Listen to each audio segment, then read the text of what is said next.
హలీం గారి వాగ్దానాలు చేశాడు. హలీం గారి వాగ్దానాలు ఇప్పుడేమంటున్నాడు? ఇప్పుడు కంప్యూటర్ పెట్టుకొని చూపిస్తున్నాడు.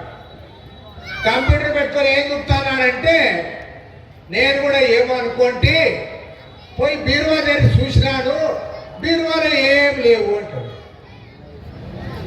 బీరువా తెరిచి చూస్తే బీరువాలో డబ్బులు లేవు. నేను ఇప్పుడు ఏం చేయాలో నాకే అర్థం కాదు అంటాడు. నేను చంద్రబాబు నాయుడు గారు ఒకటే అడుగుతా ఉన్నా, నువ్వేమన్నా కొత్తగా రాజకీయాల్లోకి వచ్చావా? 40 ఏళ్ళు రాజకీయాల్లో ఉన్నావు.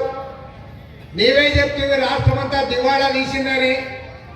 మేము చెప్పాం రాష్ట్రం దివాళా తీసిందని, మొత్తం అప్పుల పాలైందని చెప్పాం. ఆ రోజు ఆర్థిక మంత్రిగా ఉన్నది ఎవరు? మన రమణ బుగ్గన రాజేంద్రనాథ్ రెడ్డి. పాపం ఆయన ఆర్థిక మంత్రిగా ఉన్నప్పుడు నేను కూడా ఎప్పుడన్నా ఫోన్ చేసేవాడిని. నేను ఎప్పుడు ఆయన కలవలేదు కానీ ఫోన్ చేసేవాడిని. అన్న ఎక్కడున్నావు అంటే ఆయన నవ్వేవాడు. నవ్వితే నాకు అర్థమైనట్లే ఢిల్లీలో ఉన్నాడు లెక్క. ఢిల్లీకి పాపము నెలలో 2 వారాలు ఢిల్లీలోనే ఉండేవాడు. ఆడ ఈడ తిరిగి అప్పులు చేసేవాడు, దండిగా అప్పులు చేశాడు. ఇప్పుడేమంటాడు రాజేంద్రనాథ్ రెడ్డి? మొన్న ప్రెస్ మీట్ పెట్టాడు.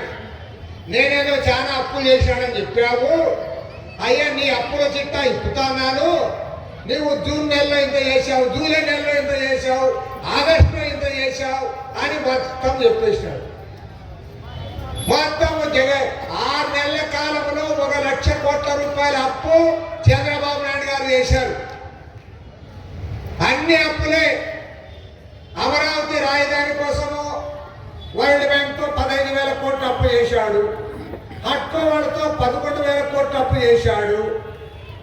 ఏషియన్ డెవలప్మెంట్ బ్యాంక్తో అప్పు చేశాడు. ఆగస్టు నెలలో 6,000 కోట్లు అప్పు చేశాడు. అప్పు అప్పు అప్పు అప్పు టోటల్గా అప్పులు చేస్తాము. మనకి జగన్మోహన్ రెడ్డి కూడా అదే పనే కదా చేసింది.